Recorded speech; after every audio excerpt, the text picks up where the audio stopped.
Hello everybody, happy Wednesday. My name is Drake and today I'll be reading you this week's Bible story.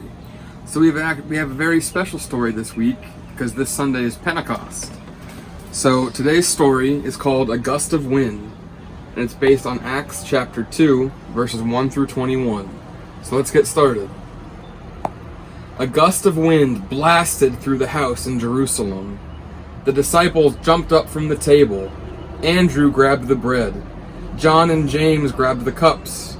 The tablecloth flew into the air. Plates crashed to the floor. The disciples were celebrating the festival of Pentecost, but now their meal was a mess.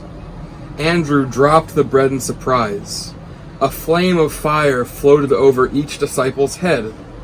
The flames were bright red, orange, and yellow, but they weren't hot.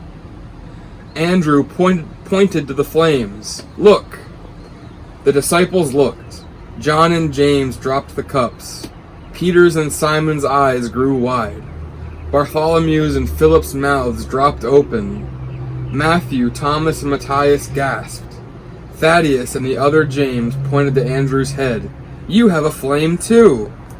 So here's the gust of wind, and they're getting the bread and the cups, and they have flames over their head already. And here they are, they all have flames over their head.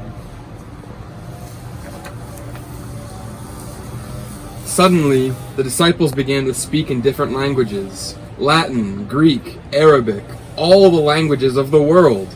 They rushed outside. "We are filled with God's Spirit," shouted Matthew. "God is the ruler of all," Philip exclaimed. The street filled with Jewish people from many countries who were celebrating Pentecost in Jerusalem.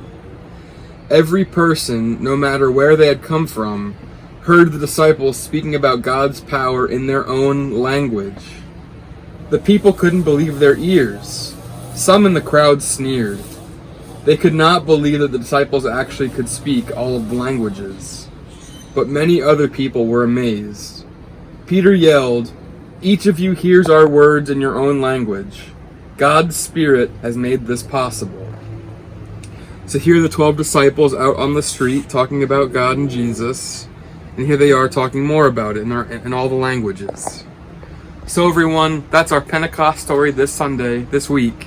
Thank you very much for watching. We'll see you next time. Goodbye.